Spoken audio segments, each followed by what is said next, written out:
Swear to God, we finna.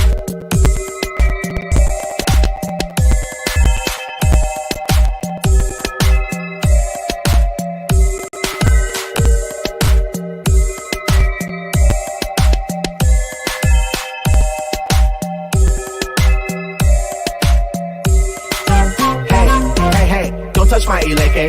You may think they pretty, but to me it's not for play. Power in my jewelry, clear the scene like an AK. Full body protection, looking clean every day they so. Hey, don't touch my eleke. You may think they pretty, but to me it's not for play. Power in my jewelry, clear the scene like an AK. Full body protection, looking clean. And I say I shit. I gotta say I shit. And I say I shit. Elegba, Oshun, and Obatala. And I say I shit. Mokio, I shit, and I say I shit, and Oya, and Shango, and Yemoja. I got it, currency in my pocket, nature around my neck, front and center, I rock it. Never tuck them, so folk wanna touch them, they need to stop it. Trying to find them on lines like mine, you never cop it. My eleke is living, reason why I be winning. Jealous of my position, but I'm just at the beginning. Demonizing the forces, no intercourses I'm giving. Christians feel like I'm sinning, the way the heavens be bending for me. I'm in the flow, I get the dough, I'm giving more, it's reciprocal. Every dose could be poison or be medicinal. Truth is blatant to those who know what to listen for. Yeah, a treasure chest in every mic check. Steady in the altitude and we ain't on the flight check. Calling me the champion, I ain't even want to fight yet. Moochers sticking to us for that juju that they might get. Hey, don't touch my eleke. You may think they pretty, but to me it's not for play. Power in my jewelry, clear the scene like an AK. Full body protection, looking clean every day they so. Hey, don't touch my eleke. You may think they pretty, but to me it's not for play. Power in my jewelry, clear the scene like an AK. Full body protection, looking clean. And I say I share. Somebody say I share. And I say I share. Egongo, Babaluaye, and Ita. And I say I share. Mokio, I share. And I say I share. Ochosi, Ogun, and Orumila. I got them holy beads around my neck. Them sacred guides on deck. Yep, it gets protection all around. Kosi Wahala, big blessings abound.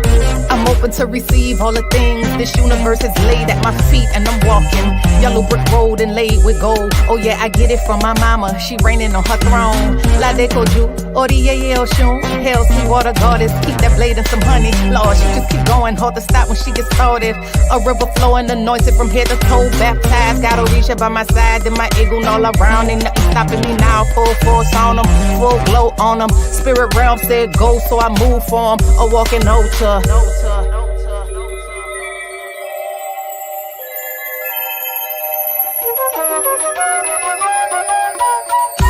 And I say I share. And I say I share. And I say I share. And I say I share.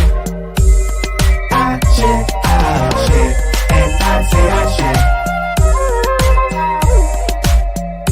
And I say I share.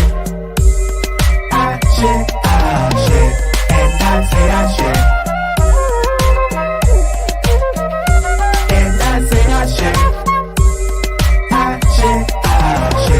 And I say I share. Hey, don't touch my eleke. You may think they pretty, but to me it's not for play. Power in my jewelry, clear the scene like an AK. Full body protection, looking clean every day they so. Hey, don't touch my eleke. You may think they pretty, but to me it's not for play. Power in my jewelry, clear the scene like an AK. Full body protection, looking clean.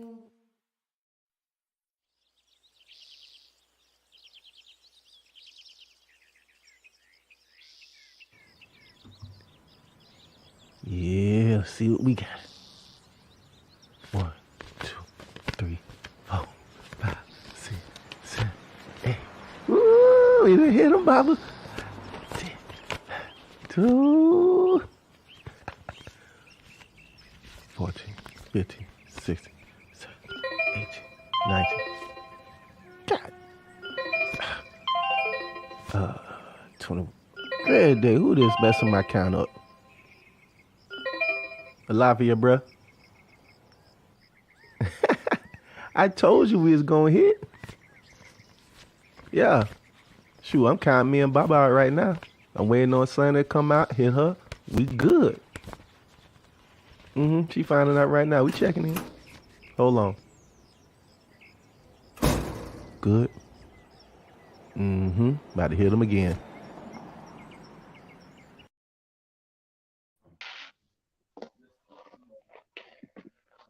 Bibi Fohodie, Bibi Tumi, Kujiti Wala, Lafia Ni. Welcome to the battlefield. Welcome to the war zone. Welcome to ground zero. Welcome to the war report. Welcome to another edition of the war report with yours truly, Oba Olayinka. Welcome everyone out there. Thank you for joining us. We are very, very, very, very grateful to have you tonight. Before we get started with tonight's topic, just go over some particulars as we usually do on this program. For anyone who is interested in supporting not just the great programming right here at DTKR, Due to Knowledge Radio, but would like to support the War Report as well, you all can support either through Cash App or PayPal.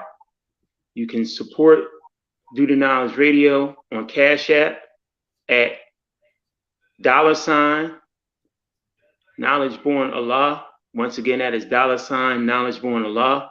And on PayPal, you can support at paypal.me/Do the Knowledge Radio. Once again, that is paypal.me//Do the Knowledge Radio.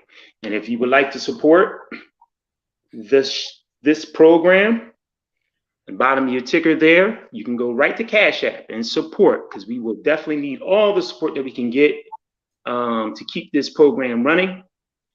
You can support the War Report at Cash App at $ Oba God 7. That is $ Oba God 7. For anyone who is interested in being a future guest of the War Report, you can email me directly at obawajumi_Olayinka@yahoo.com. Once again, that is obawajumi_Olayinka@yahoo.com. Now, we want serious inquiries. You know, I'm very, very selective about who I have on this program. You definitely have to be committed to the areas reorganization, family development, nation building, sovereignty, and righteous living. So if you are a person who is in the business of developing institutions, authoring various different information, who is definitely on the front lines and is definitely about the liberation and sovereignty and redemption of African people, then please feel free to email me if you would like to be a guest. If anybody has any comments, criticisms, or ways in which we can improve this particular show, you can also email me, once again, at obawajumi_Olayinka@yahoo.com. So with that being said, and taking care of all those particulars, I would like to introduce our guest this evening, two very dear guests to my heart, individuals that I've known for quite some time, beautiful married couple with a wonderful family, and just individuals that I knew for me I had to have on this program. We were talking a little bit backstage before we started the program, and I was saying that for most people who know me, they know that I'm in I was born into traditional African spiritual cosmology, that I practice Ifa or Iloa Sheshe tradition all my life. And I've never really had a guest, maybe except one, that was also in the tradition that I actually practice and partake in. But I knew and understood that it was good to have somebody who also I could have shared experiences with, who have been in tradition for some time have raised their children in the tradition and are now going into the third generation of their family with raising their children in the tradition of Ifa Oluwa Sheshe. I'm going to bring on my guest this evening, Baba Kokahyi, and his wife, his queen, Dr. Mama Neico Sarah. Welcome, you all. Welcome to the War Report. We are glad to have you. I'm finally glad that we were able to make this happen. I say thank you so much. Appreciate you as well as the good brother Knowledge Born for this platform and for having us here. First and foremost, we like to give thanks to our esteemed ancestors for maintaining and enduring and being the custodians of the culture that we now are blessed to partake of. Those who have paid the price knowingly and or unknowingly, names known and names lost, who have contributed to the well-being and the growth and blessedness of the African family. Some of the many giants whose shoulders we stand on. Also, I have to give thanks to my Oluo, my godfather, Chief Obalumi, Ogunsheye, whose again shoulders I stand on this side of the living, and of course our very well esteemed front runners, Baba Oba Surgiman, as well as Nana Yao, Apari Denizulu. They were all friends and comrades in the forefront of the beauty of our culture and the shrines coming to the African Americans here in the wilderness of North America. So with that being said, what's up? We are here. All right. Thank you for your grind and your hard work, man. And to the missus, the queen, mother of the house, and introduce herself. Greetings, peace, everyone. I'm Mama Neico, and I too give thanks to all of our ancestors first for connecting us in terms of being in this space. Also, walk with the spirit of my warrior elders who stand with their hands at my back, making sure I move forward with a mission of sovereignty for African people. And also give thanks for the babies, the newborn, and those yet to come, because they carry forth the mission of sovereignty for African people. So it's good to be here. Hey, y'all, what it do? For all our family. Hey. Yes, we see you. Thank y'all for being present with us, indeed. Yes.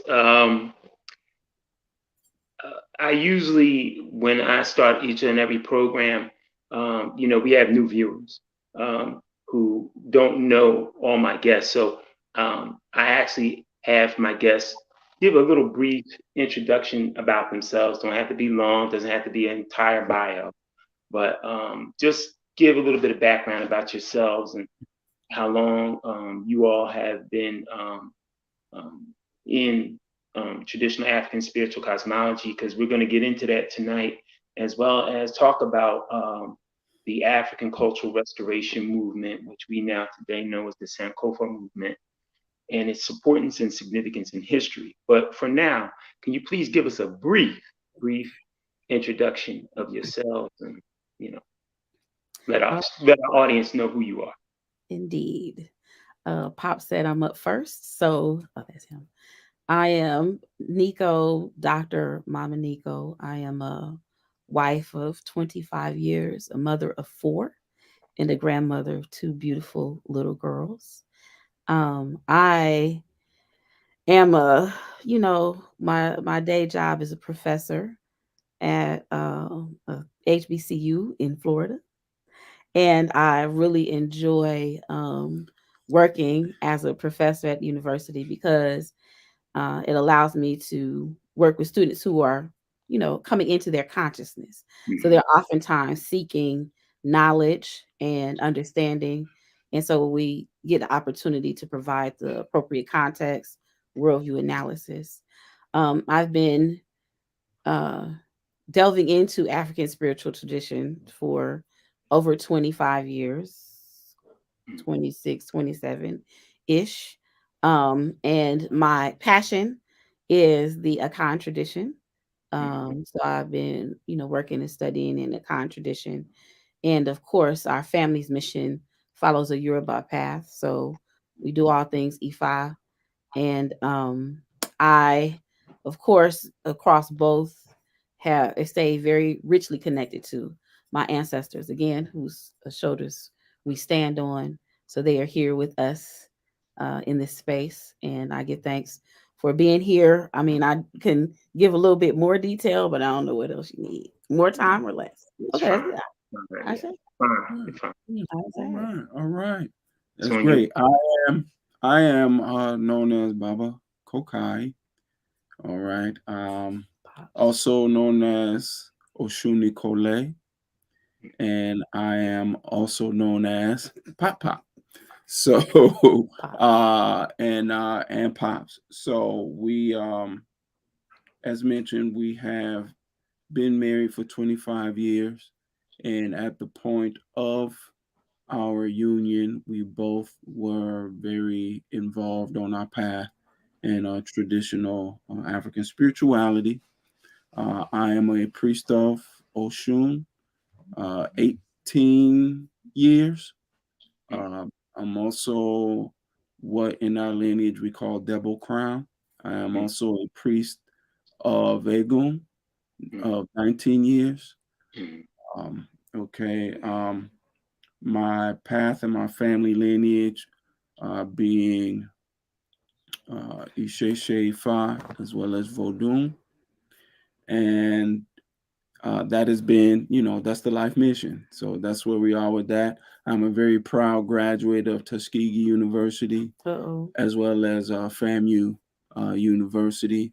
So the HBCU field and the great esteemed scholar warriors that have struck out on that path is very much steeped into my very fabric.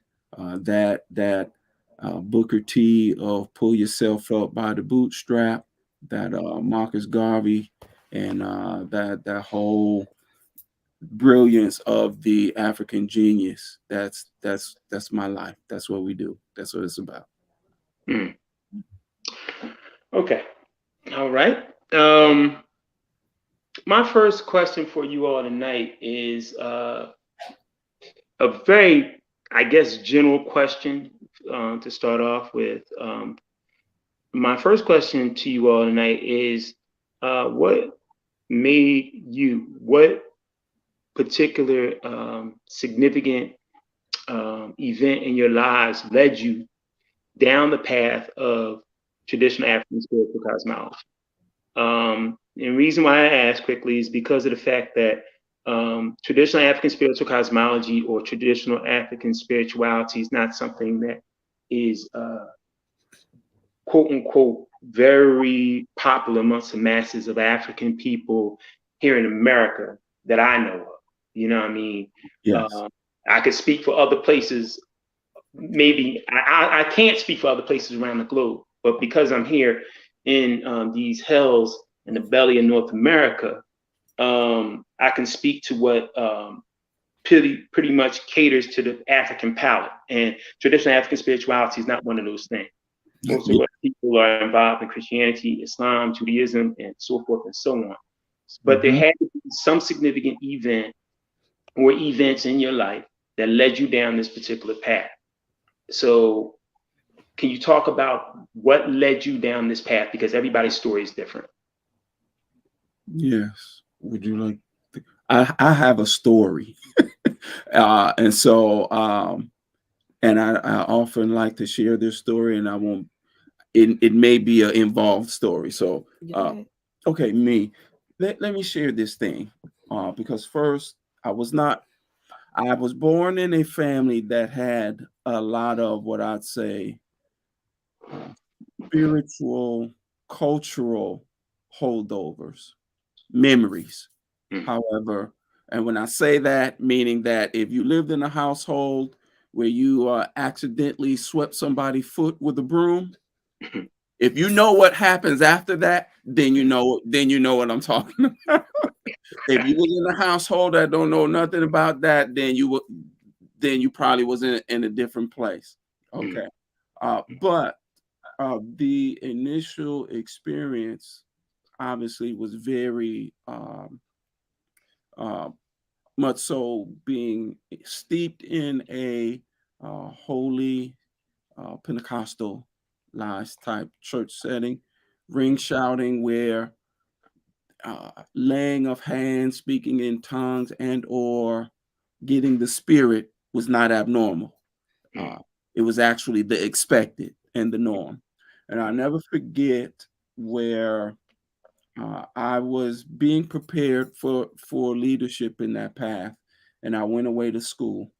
And in some of my earlier experiences at Tuskegee University, I had a white philosophy teacher. I had to take a philosophy elective, and the white professor asked a question uh, that burned into my soul into this very day. She stood in front of the class and asked a class of 100% African students, why are there no Black philosophers?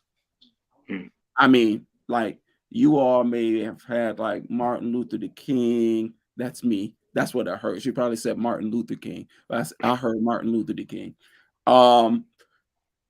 But not much other contributions. Now, just so happens I was in the mid back, and to my left maybe was a brother from Jamaica. To my right was a brother from Africa. I want to say maybe Ghana. And I was hoping that they would save my face, if you will. This has to be 87. No one said a thing. Right. We went on to get into some of the Greek greats, Kierkegaard and whatnots and what have yous at that point. But that question literally almost made me want to go home and cry because I was ashamed. And I began to, luckily, I had a couple other professors of African orientation culturally who set me on a path of understanding that many of the great tribes spoke of in the Bible, because that's what I was very much studying, reference edition. I'm talking about the big bibliography one, not the one you carry looking cute. I was into it. Right. Kush, Punt, they were African nations, Black African nations. And of course, at that time, KRS probably dropped the "You Must Learn," and where he was dropping the bars of how Moses was in Egypt and he, had to look just like them. He passed as the Pharaoh's grandson, so he had to look just like them. You understand? That then ignited this fire to find the contradictions.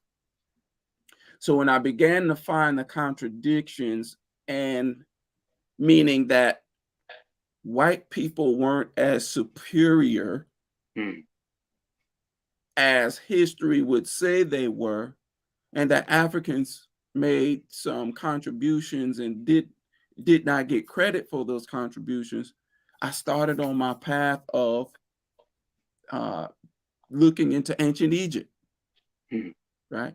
And of course, that then got me to At that time, just budding in the Southeast region was the Asar Set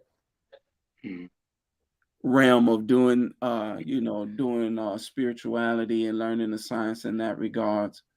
And then from that, it just moved and progressed to where I am now. But I credit that stinging moment that made me hungry to say I will never be in a position like that again, where I'm challenged what was supposed to be my home learning environment in a very hostile but subtle way. It was microaggression in my adult eyes looking backwards.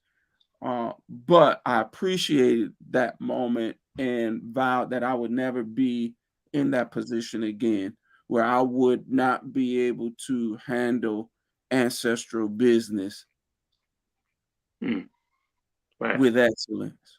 Right. And then that literally got me on the path of where I am now. Mama, you like to add? Yes.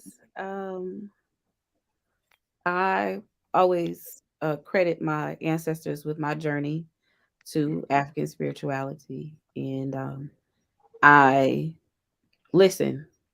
So I think that when they say go left, I go left. Right. And it just so happened that one day I was encouraged to take a trip to the Nyansa Festival. And I had been, kind of dabbling in exploring different traditions, the ones you talked about earlier.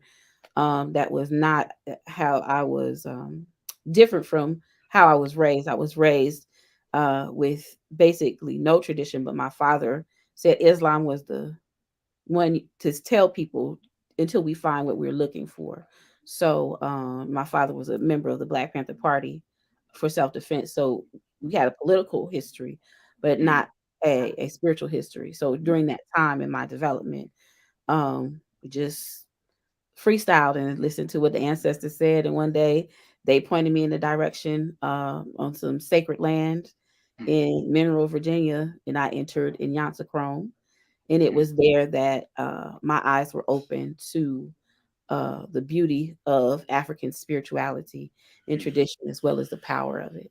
So it was there that I developed a passion for a tradition, and it was a note in my spirit that I had arrived to this place that I was supposed to be, this place that my ancestors knew I was supposed to be. So they just, gentle nudge, and that's where I was at. I've been riding out ever since. May I make a small, quick caveat on that time frame for the both of them? Feel free. Late 80s, early 90s. You have to then understand, as you mentioned earlier, this was not popular. Even into the mid 90s, 95, 96. He's a little older. This was not popular. This is not what it is today. So meaning that when you became interested in African spiritual systems, even in the mid 90s, you were ostracized, even by your own family. I was. It came with a heavy weight or a heavy price to follow that calling. I mean, when you felt it in your heart, it penetrated your sleep. You couldn't get away from it.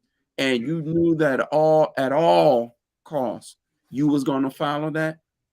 You faced some conflict and some retribution. It was not the end thing to do as it is here in the year the 2020s.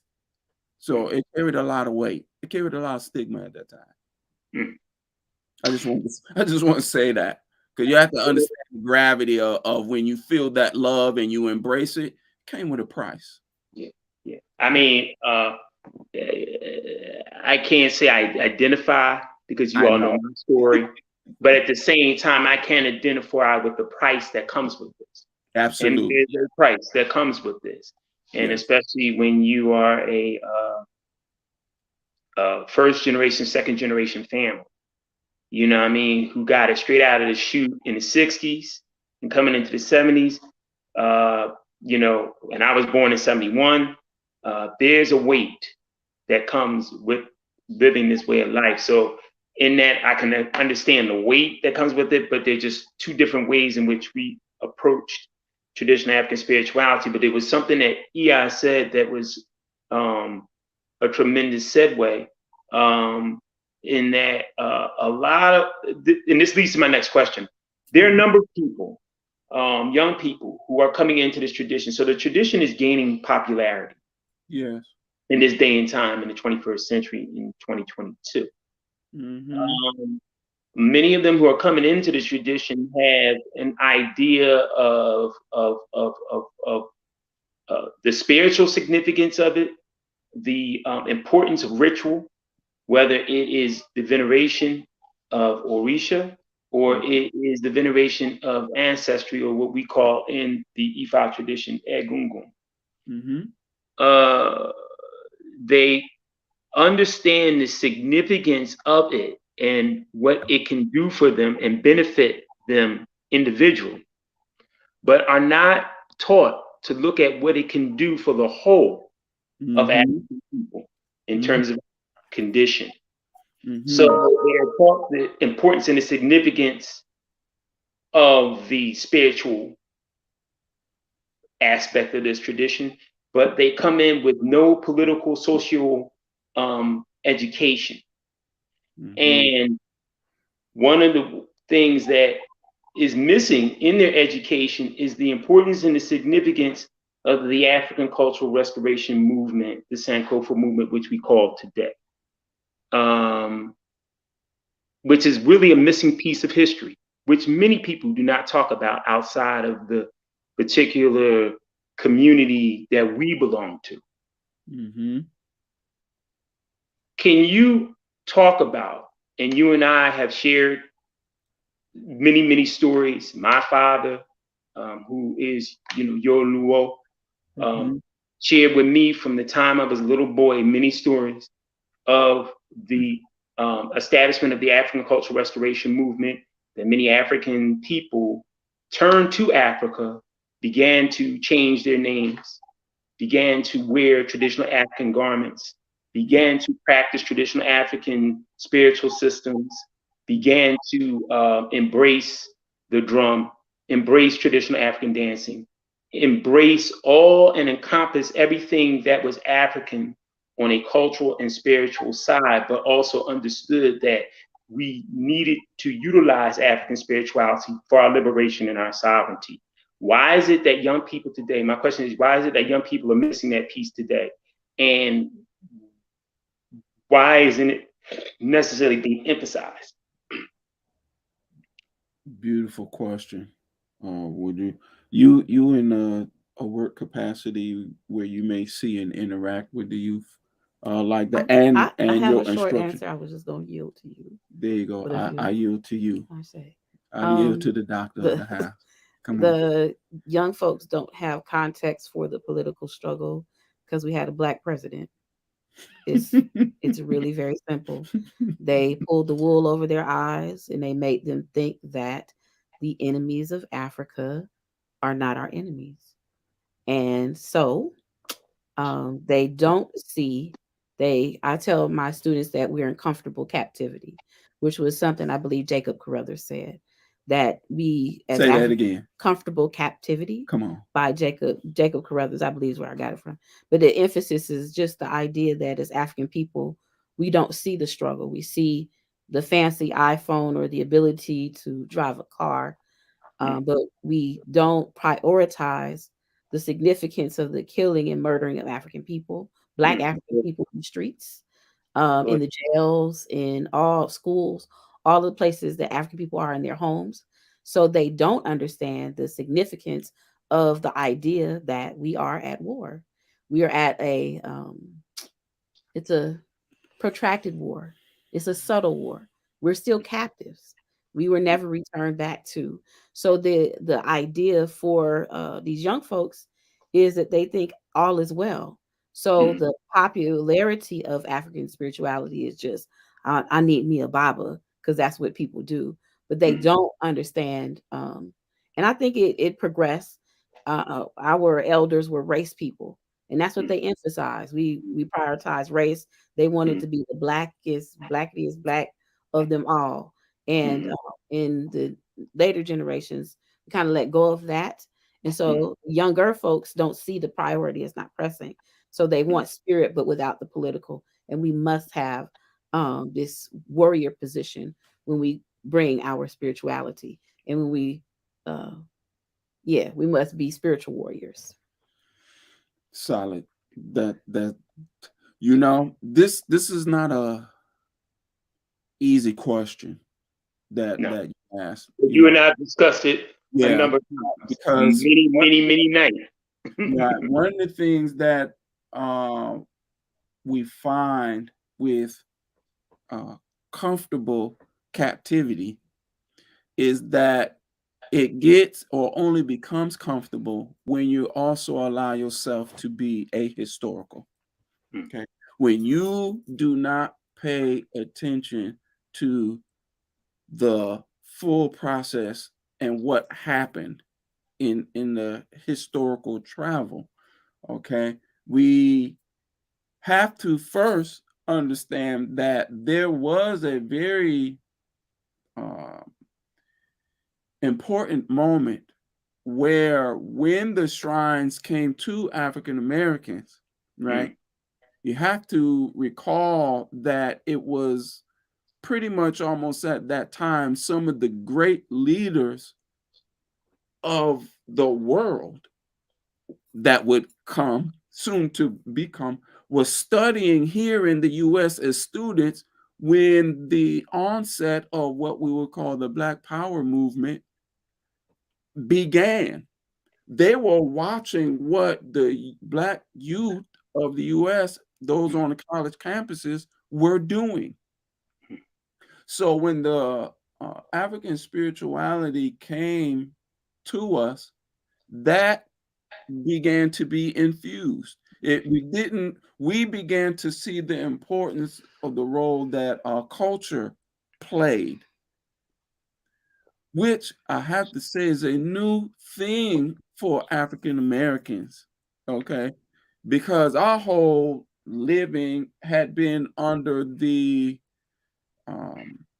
terroristic practices of white America. We were Anglo-Blacks. Okay. So then to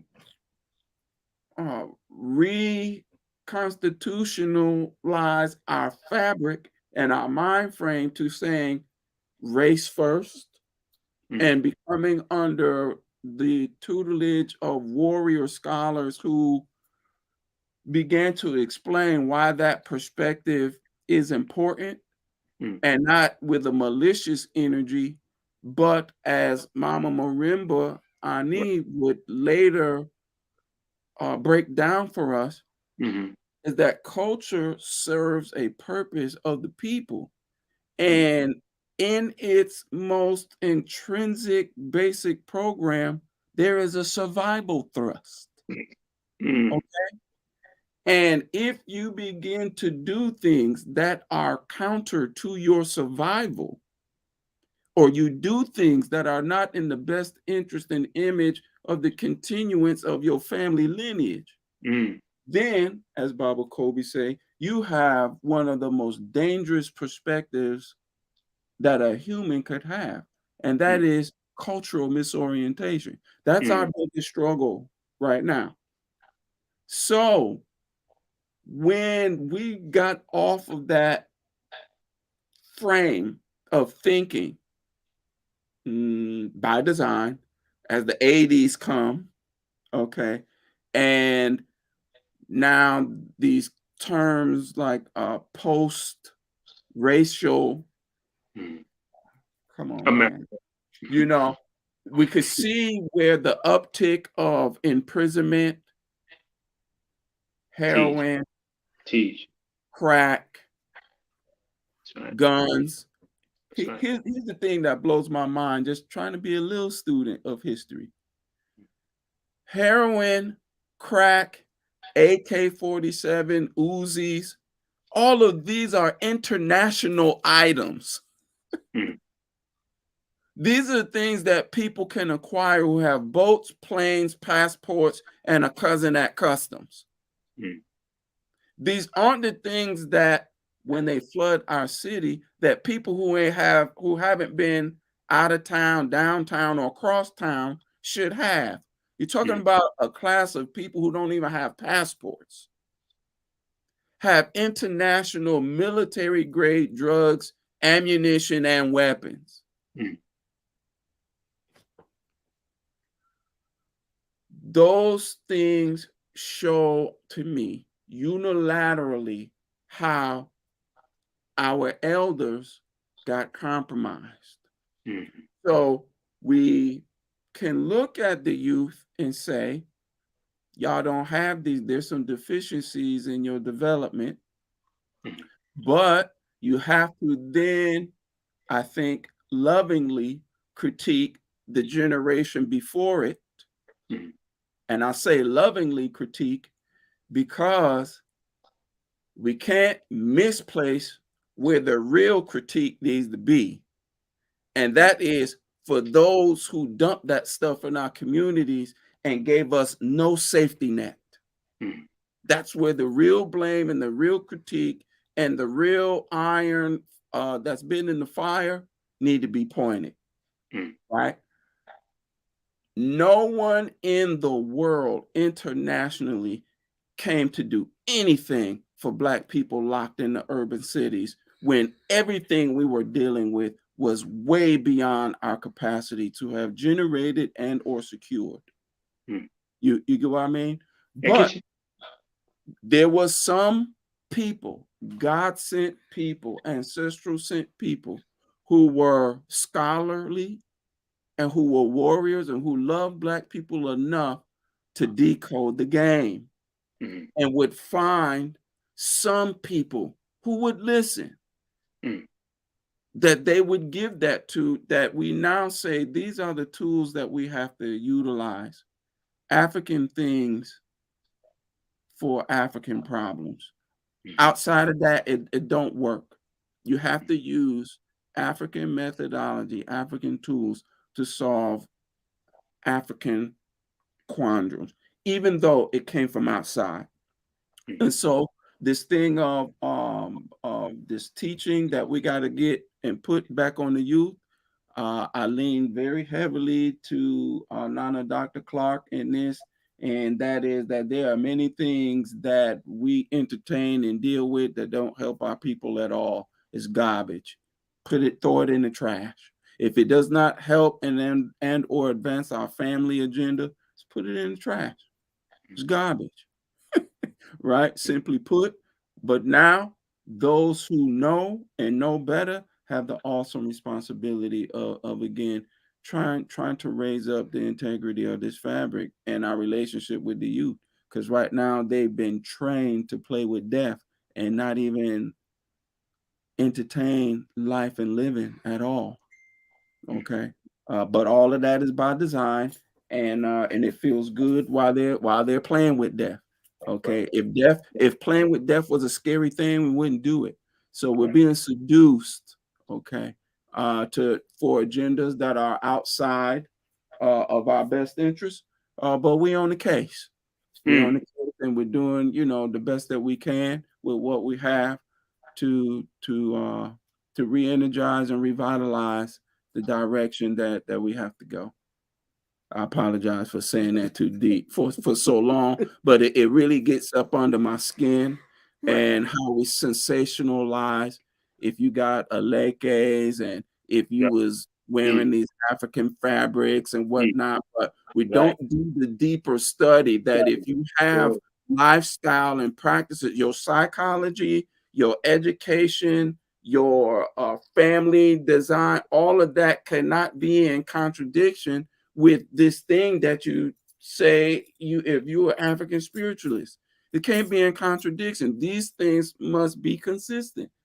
Okay. And you have to have the nerve, the strength, in your resolve to root out the contradictions. Okay, not entertain them and not make excuses. It's a contradiction. We have ancestral expectations, and the further you move from that expectation shows your insanity. Right. Okay, and so we making moves on that line. Crazy is going to be crazy. Well, it's for the trash. It's for the trash, and then everything else we're going to be up on your neck with it. You have to hold people accountable. There's a reason why I asked that question, because in coming up in this tradition, my father, in addition to being a yoga priest and a babalawo, my father is what I call a cultural Pan-African nationalist. That's what he is. At his core. At his core. Okay. At his core. So my father taught myself and my siblings that you can't have one without the other. A lot of young people coming in this tradition today are getting the spiritual and the religious side of it, but they're not getting the political, social ideology of Pan-African cultural nationalism. That to them, the two of them, I talked to many young people today, and a lot of them are completely disinterested in talking about the conditions of African people and how to go about a way in which we liberate ourselves, that we go about and free ourselves from so-called European imperialism and white supremacy. And my father said that you can't have one without the other. You can't have the cultural and the spiritual without the political and social. You can't have the political and social without the cultural and the spiritual. You must have both because of the conditions that we as Africans are in. And so definitely for me, that's very, very interesting because I'm just seeing a shift in this tradition. And a lot of people are utilizing it for their own selfish individual needs. You know, their own, I want a car, or I want a house, or I want to get married, or I want to do this, I want to do that. Like, this is magic. This is not magic. It doesn't work like that. Right. You know what I mean? In order to be able to achieve the things that you want to achieve, what are you willing to risk? What are you willing to give up? What are you willing to, the most key and important term in this tradition, sacrifice? Here's the nightmare that I understand, that I'm hoping we can address or deal with, but it's coming true. Before, and this is where, hey, when you get into these shrine houses and you come up under these priests, they have to be able to break down history. Okay. Come on. Because one of the reasons, as I come to understand it, before the historical moment of the first African American being initiated and the shrines coming to the U.S., on the Akan side as well as the Orisha side of things, that was maintained. It wasn't that there were not shrine houses here in operation from people who were who had visas. Okay, African Americans weren't allowed in them. The reason why they weren't allowed in them prior to 1959 is because there was concern about the cultural trauma, the cultural baggage, that when you come in here, you're going to bring your Anglo ways that don't fit. And this is going to start the rotting from the interior. Facts. And so we don't realize, because if we miss that lesson, we don't realize the painstaking care that has to happen, just like this quarantine experience we've had. Okay. When you gotta keep yourself in the house and watch who you brush up against and interact with to minimize the contamination that comes into your what? House. Right. This was the same dynamic on a spiritual, cultural level 50, 60, 70 years ago. That the virus then was Anglo culture, was white, is the way white people do. It was Western living and thinking and value. And so once that had been breached and or there's some historical events that began to tie commerce with spirituality, that began a slippery slope on. It was not only commerce, but there's some racial, political things, and it began to rot. Again, unfortunately and or fortunately, this pandemic time frame should have taught people a lot of things, and that is, in order to clean house, you gotta bite the bullet. You're gonna have to do some very uncomfortable things in order to sanitize and regroup. And I think that's right now the ancestral call for how to deal with this viral encroachment, because we're hearing crazy things now where people, our culture, our spiritual lineages are becoming a safe haven for people who think that the Orisha are gender queer or non-binary or hermaphrodite or or Baba, as you and I have discussed, and I've discussed with many others, some of us think that the Orishas are white. And so come on, I'm see on this show, I'm gonna call it what it is. No, see, on this show, I'm gonna call it what it is. It needs to be addressed. Fact of the matter is that there are individuals who feel as though that the Orishas belong to everybody. Which is not how culture in my imagination, when I close my eyes and the vision that I see, each and every Orisha of the pantheon looks like me.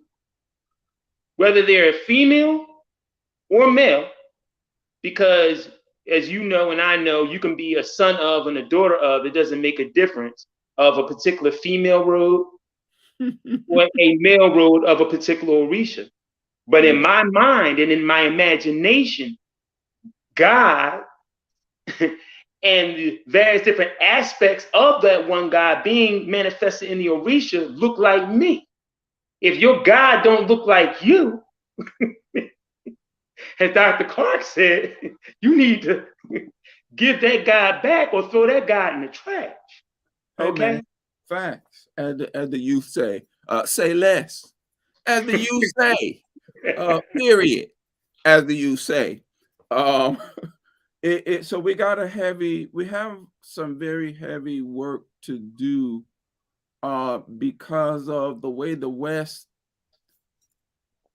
enamors people on a psychological level, just seduces their mind frame right out of them, where hey, first of all, I'll say it like my elder taught me. Hey man, this ain't Walmart. Okay, you can't come in here with your bucks and a shop cart and say, "Oh, I like this. Give me that. Oh, I like this. Oh, I don't want none of that. Y'all can keep that part." Exactly. Exactly. No, either you take all of it or you take none of it. You take but you can't pick and choose every hour you go. Oh, I want that, but I don't want this.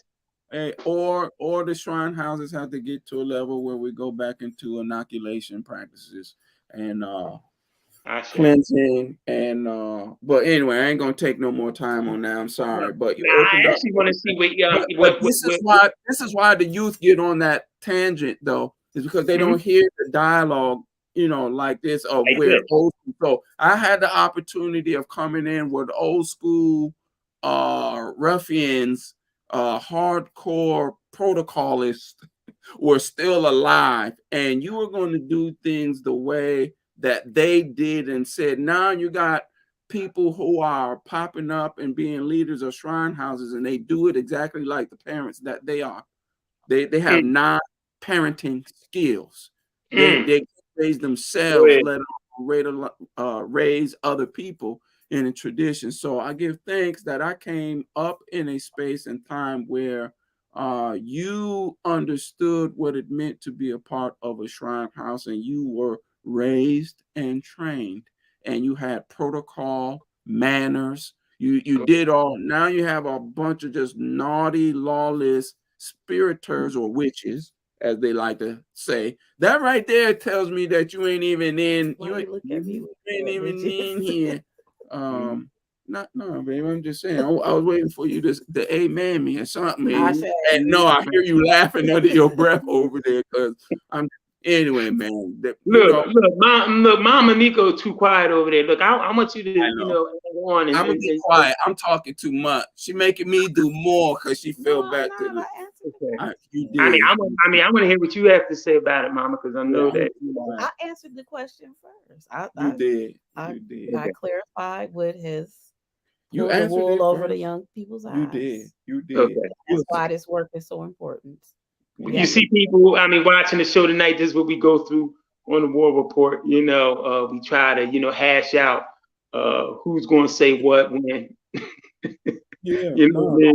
Mama is just so, hey, man, she come in and she cut you and move on. Hey.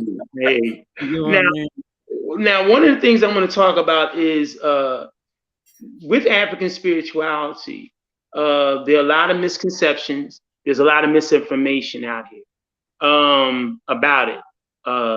It's not enough for us to know that many of us are very, very scared by African spirituality. From Tarzan movies to, poking people with needles and voodoo dolls, and not understanding the whole science of voodoo tradition, where even the term comes from. Most people don't even know what voodoo or voodoo means. And we still have to deal with, although there is a growth in the tradition in this country, a lot of people coming into the traditions, whether it is Orisha, whether it is a Khan, or several different African spiritual expressions, but it's still in a minority amongst Africans here in America. Most people in America who are so-called African Americans are either in Christianity, Islam, Judaism, and other expressions that are not necessarily African traditions and expressions. So my thing is that how do we go about the process of educating those who want to be educated? Because everybody don't want to be educated. And those who don't want to be educated, I'm not going to take out the time to educate, and neither you. But those who want to be educated and know more about traditional African spirituality, how do we begin to clarify the misconceptions and the misinformation that has been put out there about traditional African spirituality? I think that is important for. Go ahead, baby. I think it's important to direct the young folks. One, tend to them. I think it is fabulous that African spirituality is on the trajectory that it is. So while these young folks are breaching the topic of African spirituality and really trying to explore tradition, I think that's a great thing.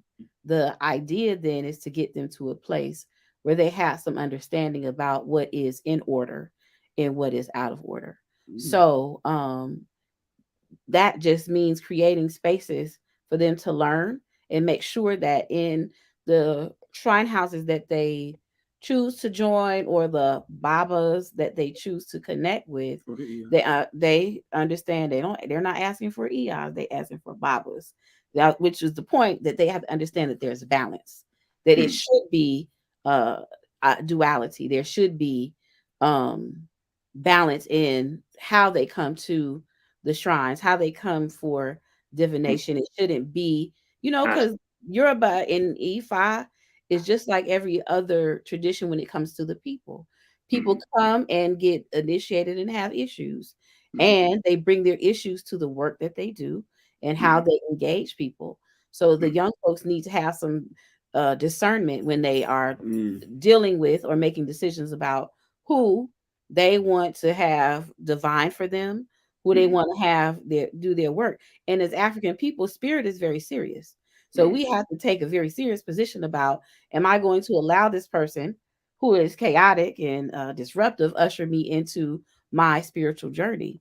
And a lot of times young people don't have that. They're hearing this, we want a Baba, and then the Babas get to do and be an act.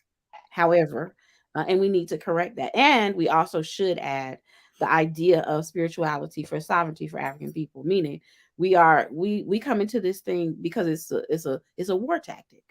So this is a war report, and I'm reporting that we need to use African spirituality to fight the liberation for African people.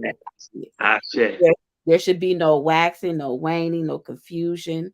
No, it should be extremely clear that when you come to the space of African spirituality, it is about a personal journey, but most importantly, it should be about moving the needle for African people.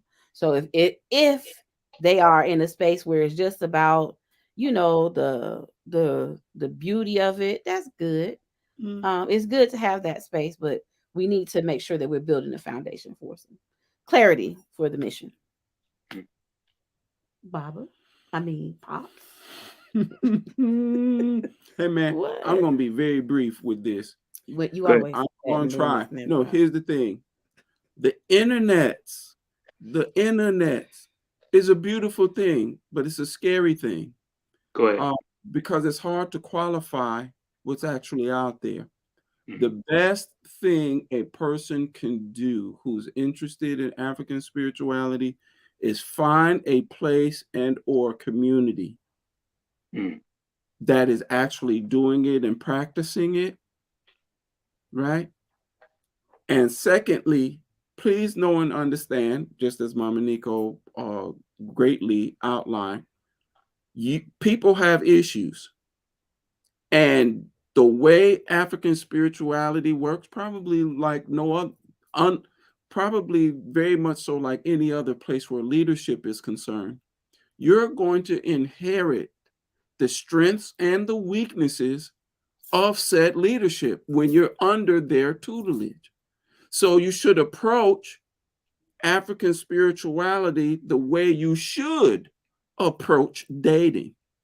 Give it time, vet that situation, vet that community, find out what the strengths and weaknesses are, learn about the history of said lineage, because on the internet, you'll get people posting for position and power, I'm right and you wrong, where it may not be a situation of right or wrong. It could be a situation of lineage differences. This is not all the same all the time. Region plays a point in this. And so take your time with it. But sometimes you have to get off the internet because you can find all kinds of things on the internet that is malicious and untrue. The way then you deal with your interest is that you should reach out to places and people who are living it exemplary and who are living it in a family way, because I'm not going to go eat something you cook if you and your children won't eat it. That's just how I'm thinking. Okay, so if you and your children won't eat it, then I'm not eating it. Okay, I'm most likely going to go someplace where I see if you cooked it and you pushing it out and you'll give it to your children and y'all healthy and seem like y'all vibing, y'all doing well, then that's probably a place that I'll sit and get my spiritual eat on. if it looks destructive and everywhere you go, people get sick from it, then I'm not doing it. I don't care how much you know, how fancy you make it look. So we have to use some sense. Spiritual discernment comes up in this, and I totally agree with that. I don't tiptoe on this show, and I don't mince words on this show. The reason that question was asked too is because recently I had a conversation with someone who was interested in traditional African spirituality and looking into it and investigating it, and they ran into the wrong people, subsequently jading them and subsequently making them deviate off that particular path. And one of the issues that they had was around Ebori, which is the whole process of animal sacrifice, which scares a number of our people. But it's amazing to me the misinformation around Ebo. It baffles me about why we do what we do in feeding our shrines with animals. That is animal cruelty, is brutal. Oh, is this, is that? They don't even know and understand that before that process even happens, that the animal is prayed over. Okay. Yeah. Come on, man. I mean, a lot of people don't even know it. You know what I mean? The animal's prayed over. It's just not, something. What's his name? I mean, shoot. Does Frank Perdue, when they get chickens, out of the chicken house, or whatever, do you think they take time to pray over that goddamn chicken and everything like that? No. You know what I mean? I've heard a number of different things around that. And not only that, is that particular animal prayed over and anything like that, and we utilize the very essence or life force of his blood to energize our shrines, but that animal we partake in and we eat that animal. We cook that animal, we clean that animal, we cook that animal, and we particularly eat that animal. So it's like eating their own blessing. It's like eating your blessing. You know what I'm saying? And there are many different traditions that utilize that do the same thing or in a similar fashion. You know what I mean? The whole term, the Islamic term halal means meat that has been prayed over. You know what I'm saying? So the misconceptions are something that I'm like yourselves, always have to deal with, always have to kind of, combat from time to time. Not all the time, and now not as often as I did at one time. But you have to kind of clarify these things because there are people that don't know, and then there are people that are putting out all kinds of misinformation out here, and they're leading people wrong. You know what I'm saying? There are people who are in this tradition who are, particular priests and priestesses, even Babalaos and anything like that, that, aren't necessarily upfront, honest individuals who aren't really in the business of teaching anybody what it is that they really need to know and the truth about this thing. And there's so many people that are confused and are out here and just, all over the place. Okay, that didn't go. It went in private chat. Okay, look, fix me up where it go to the okay. Everybody. Yes, okay. Please. Okay, what man? This is great. This is beautiful. What I'm looking to try to do is to put something. Okay, I was watching Do the Knowledge on another device so I could put something in the chat because I wanted to put some, maybe you could share it. I think I sent it to you privately because it won't. Yes, you did. It won't go. For some reason, I don't have a chat box mechanism on my screen. But if you could possibly share that word right there? No, I got you. I got you. I'm gonna do it right here. I got you. How you spell it, Mom? Kapparot. Okay. I think I'm in here. Let's go back to the chat. Okay. I don't see it. Oh, there spinning. it is. It just went. You see that? You see that word I put in there? Yes, sir. Yes, I do, Baba. If people will put that in Google and go to images, okay, what you're going to see is the hypocrisy. Is the hypocrisy. Because I would like our viewing community. It's beautiful. I wish we could put pictures on here also. But when you Google that word and you go to images, or at least when I do, what I see is the Jewish community in New York sacrificing chickens out on the street. Go ahead. And this has gone all the way into the courts. And because it's a religious practice, state laws cannot govern what they can. And so they have a part of their tradition where they're out with the Torah, they're cleaning themselves with the bird, and then they sacrifice it. Don't come over here talking to me. Go ahead. Okay, about sacrificing over here when, as you talked about, every single religious tradition does it. Go ahead. So go ahead and miss me with that. Or you go talk to them first. You know, you're gonna get the Johnny come latelys first. Their traditions aren't older than ours. Right. You go stop them first, and then you talk to me last, because we were first. Okay. But we're not the only one that's doing that. And please, if you eat meat, come on, get out of here. There's these people, some cultures who eat their meat and they sacrifice, they pray over it first. There's some entities out here, Tyson and whoever these other meat companies are, they're not praying over nothing. You'd be lucky if you don't get salmonella out of that. Let alone pray over. They're not even cleaning it. They cart it, they drug it, right, kill it, cart it, and you get it. Right. Right. But you have to understand the science of it, and if you don't, that's because you're not there. And I will say this in a funny kind of way. It wasn't a big issue for me, but I did have to address or deal with it. When I came to Ishe, I was a vegetarian. I was a vegetarian since I was 19.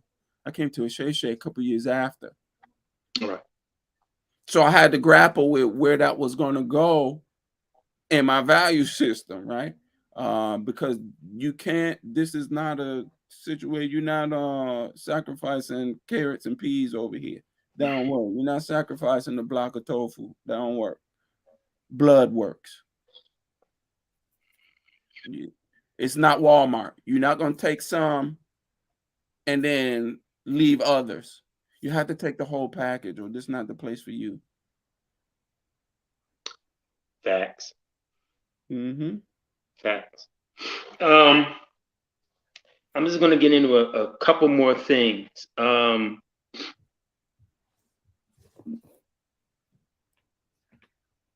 For us as Africans here in America, or should I say Adulawo Tum New Africans here in America,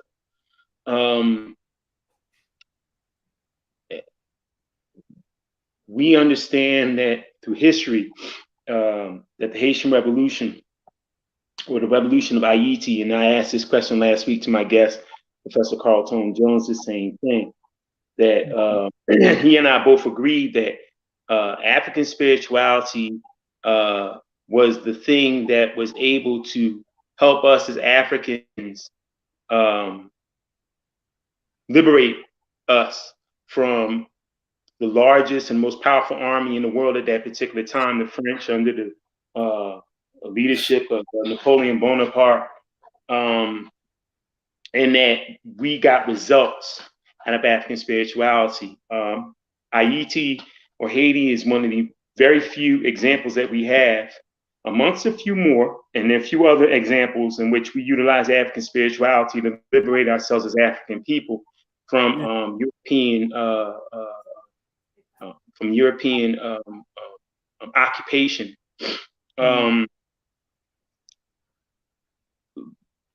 My question is to you is, and like I asked my guest last week, Brother Carl, is African spirituality our go-to? Is it the thing that you see in the 21st century going into the 22nd century, the vehicle and the vessel needed to change our conditions, not only here in America, but throughout the world?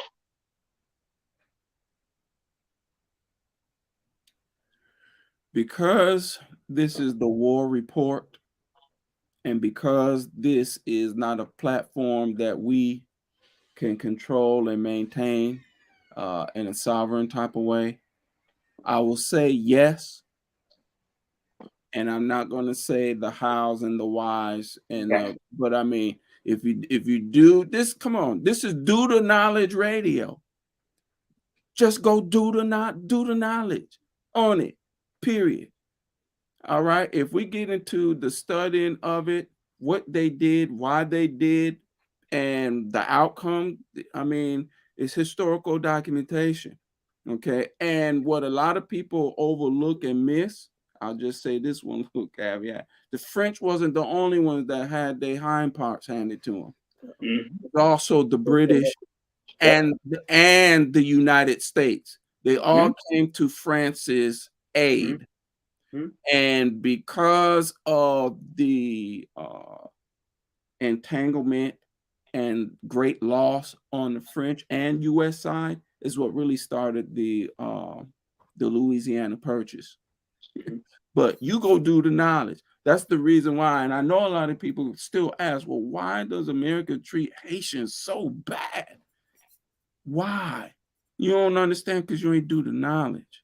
I want to share, to me, the biggest and the most effective trick that the European has accomplished has been moving African people away from African spirituality. And it's simply connected to the example that we have of IT, the strength of spirit.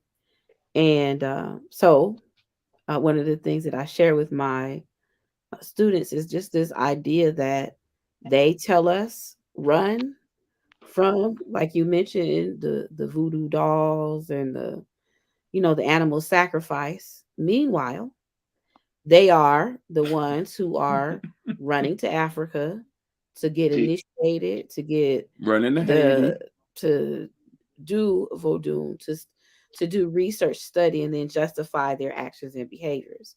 So it is not by mistake that we hear of the crisis in other parts of the world, but there's no recognition of crises in where African people are.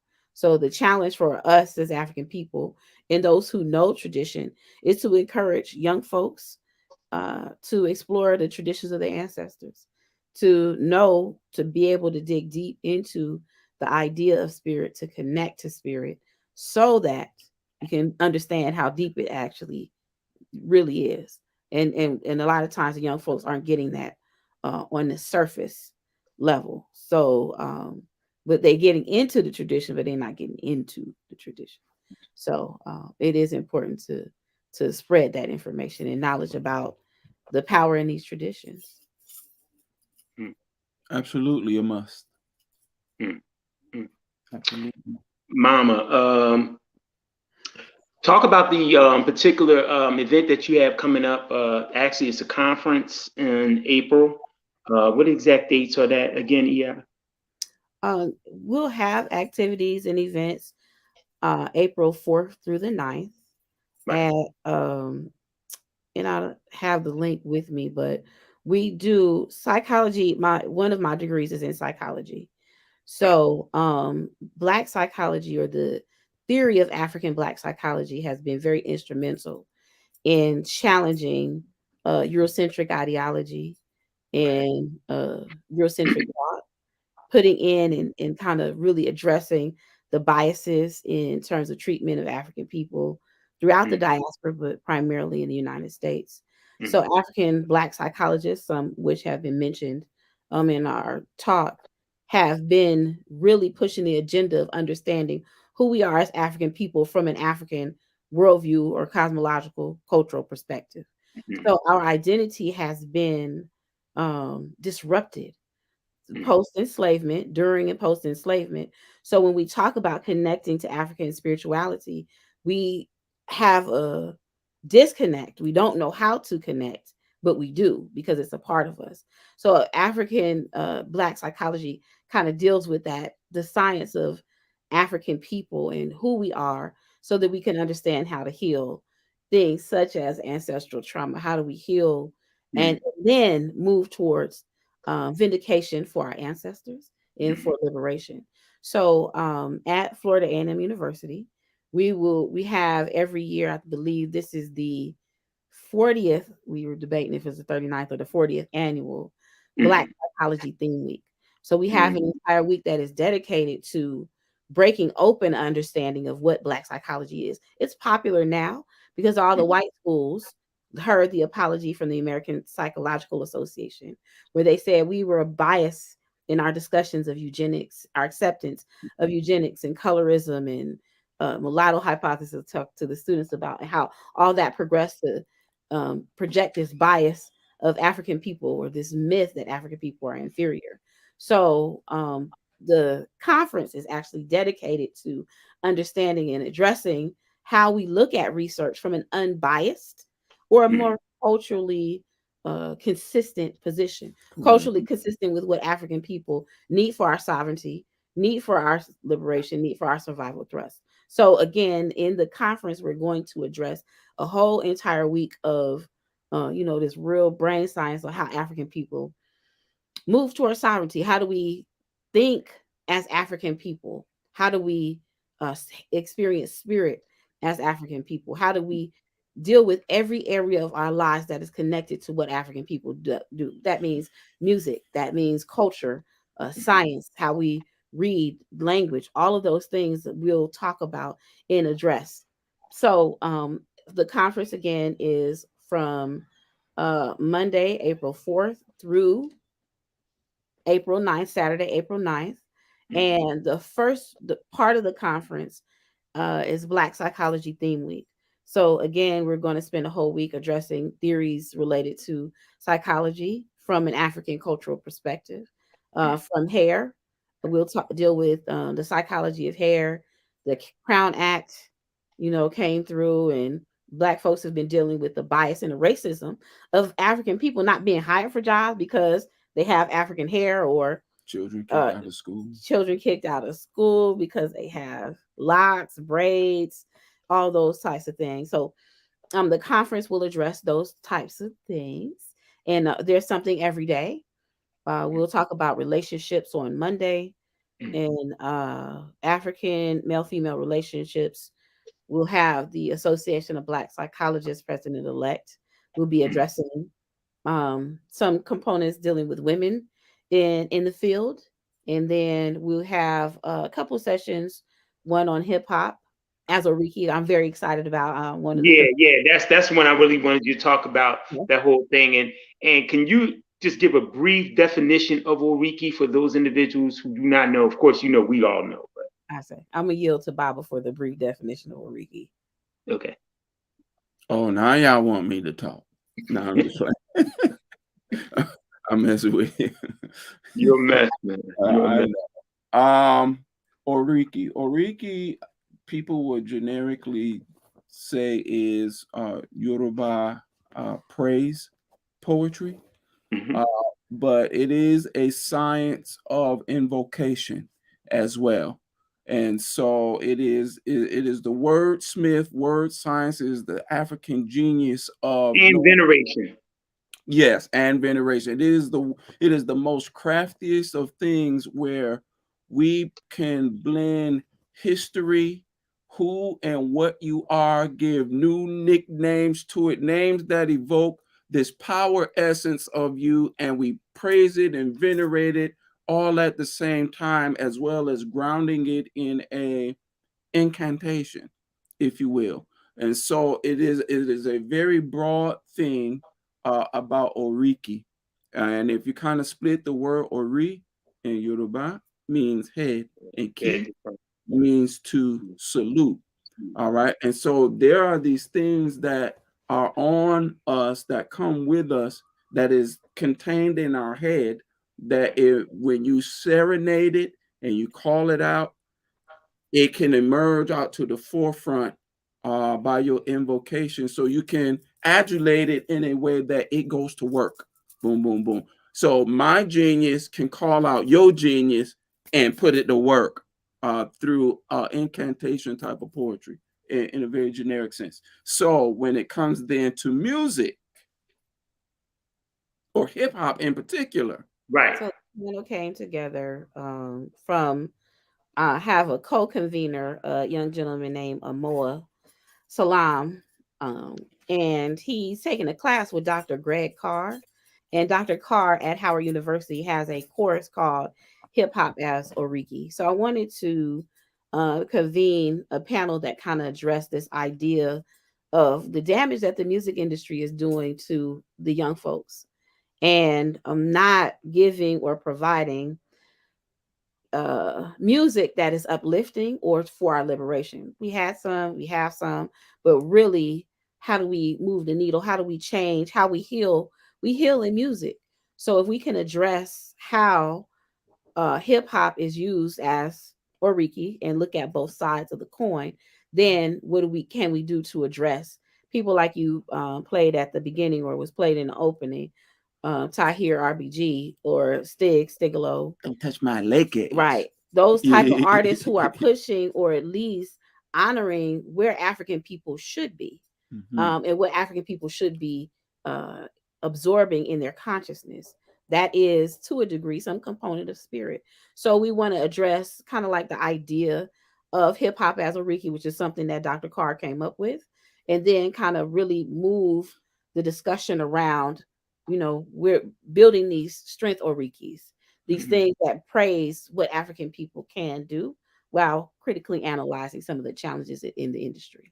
And bring in critical analysis to the role that words and intentions play on a spiritual level, especially when you put music behind it.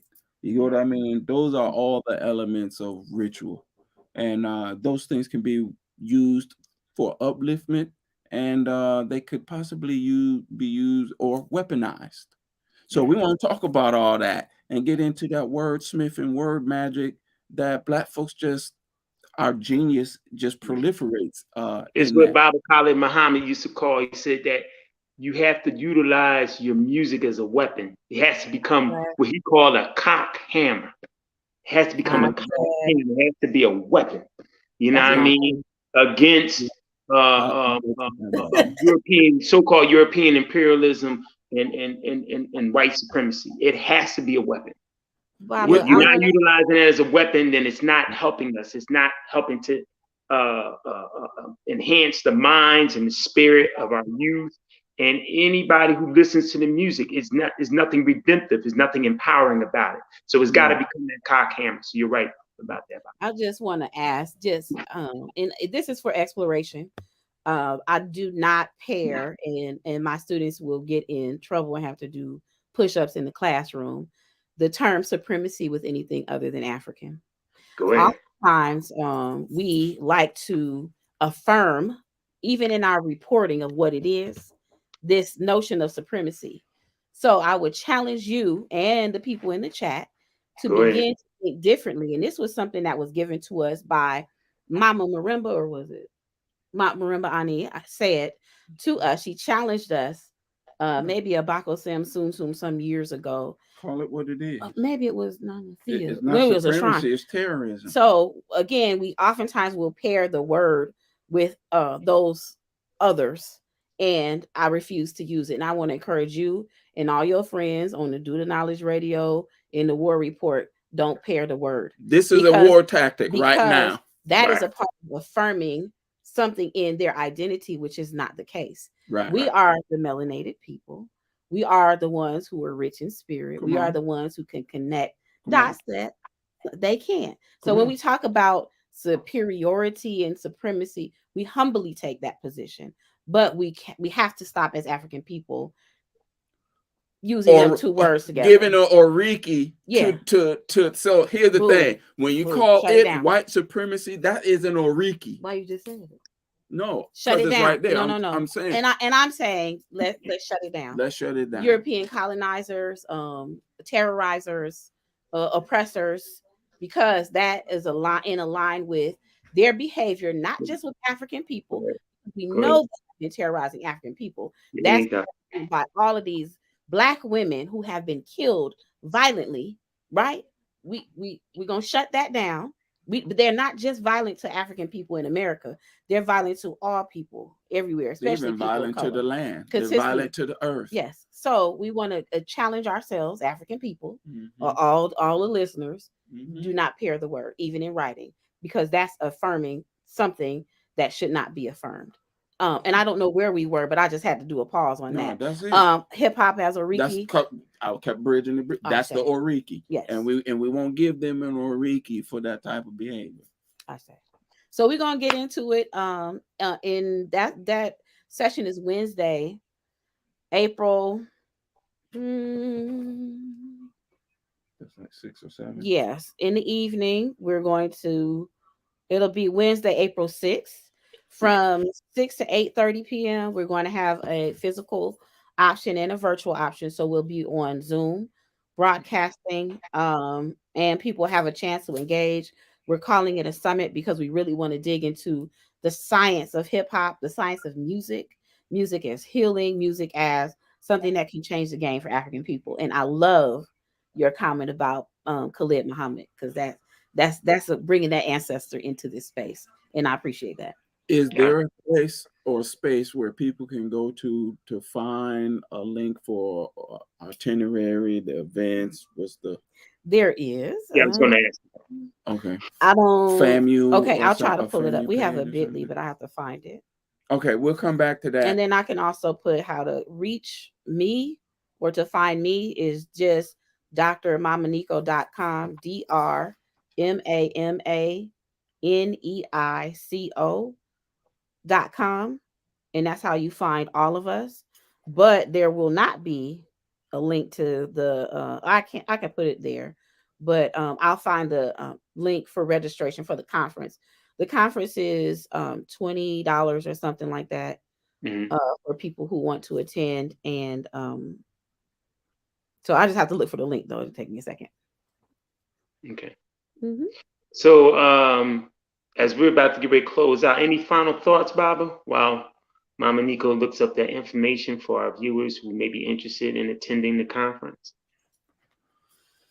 I feel like we just kind of scratched the surface, but I hope that the way the questions were posed and or the way they were answered gave some foundational technique that this is when you enter into a spiritual system, it's a comprehensive thing. You can't pick and choose aspects and parts. And the thing that we have to critically understand, I get from Mama Marimba, as well as some of the great elders that I am totally humbled to, is that spiritual systems are a projection or tool from a people's survival thrust. So you can't jump into a ritualistic line of people and think that you don't take in their full essence of their ancestral agenda. Okay? It is an outgrowth of their cultural core, period. So if you are not in alignment with your own cultural core, and you're standing in the alignment of someone else's ancestral agenda, that is dangerous to you. It is not a danger to you to stand in your own. However, We need to clear the mud in the water and become more culturally sound and clear, so that when we begin to take up our spiritual agenda for our edification, it's done in a manner that affirms what and who we are and does not compromise the destiny of our family lineage. That's what this is all about. It is not narrow and individualistic. It is comprehensive, and it is literally for your bloodline that came before you as well as those that come after you. And for many of us, we are the reset button, and then we must honor that and be diligent as we move accordingly. And stop letting these crackers, these damn devils, these Oyimbos, dictate and rewrite the narrative on what traditional African spiritual cosmology is, just because a few of them run over there to Nigeria or wherever they go and, you know, get initiated, and they think that they are now the spokesperson and the foremost author of who you are as an African. Don't get caught drinking the Kool-Aid, brothers and sisters out there. Don't get caught. Y'all should have seen that documentary already.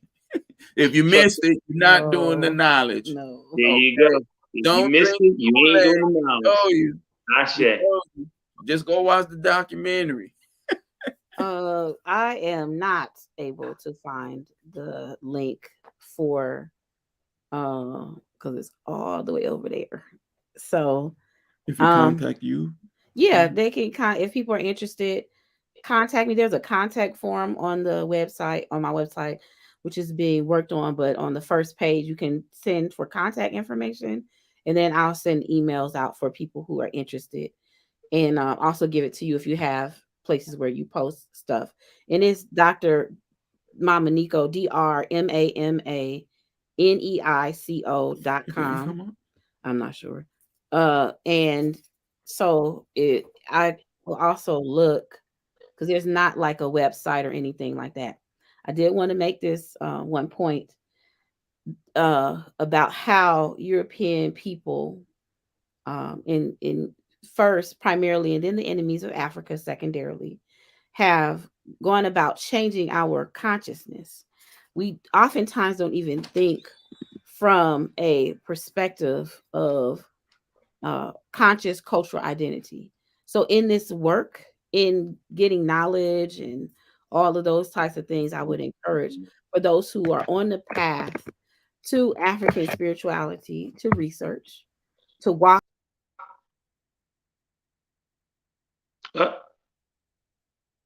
We lost our feed. Hopefully we'll be able to get them back. Well, we were about to close the show anyway. Hopefully we'll get them back in time before we close out. Once again, that was Baba Kokahyi and his queen, Dr. Mama Neico Sarah, with us, I guess, tonight here on the War Report. Okay, we're back. Okay, all right. You can finish. We can finish up now. Go ahead, Mama. You were saying. I'm gonna leave it alone.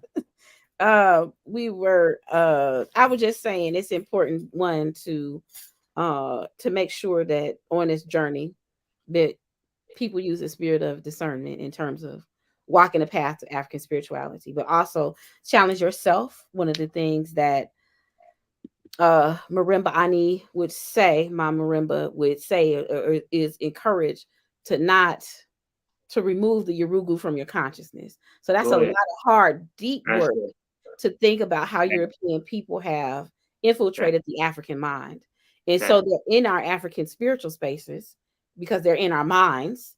So if we undo that, then we'll be able to dig deeper to our destiny in our consciousness. So I just wanted to share that one piece. And DrMamaneico.com. That's how you find me, us. And we could connect. I could put a phone number, but I can't find that either. I have it. Okay. So it has been truly a pleasure having you all on as my guest tonight. It truly has been great. You know, just, you know, I love y'all to life, both of y'all. Y'all know that. Likewise. I appreciate you so much. Like I said, I hope you all enjoyed just being comfortable enough to share with us so much information for those individuals who are tuning into this program tonight. I just like to say, Modupwe, Madasi, just thank you all for just, you know, coming on the War Report. And you all are welcome back anytime. I plan to have you all back soon. And we can, you know, delve in a little bit more into this ongoing topic of the importance and the significance of African spiritual cosmology for new Africans, or so I say, Adulawo Tuntun in the 21st century. So, like I said, I love y'all to life, and we shall talk very, very soon. Bibi Fohodie, Bibi Tumi. All right, Black Power. Love y'all. All right now. Family indeed. All right. So there you have it.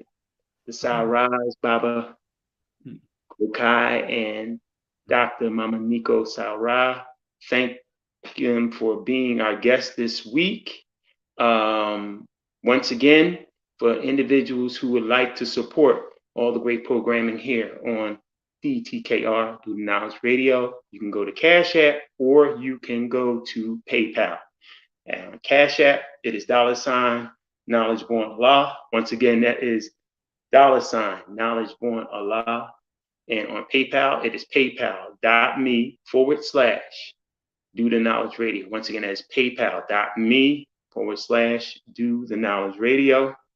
If you like to support the War Report, bottom of your ticket right there, you can go to Cash App at $Oba God 7. Once again, that is $Oba God 7. I'd like to thank my brother, the God who makes this all happen each and every week.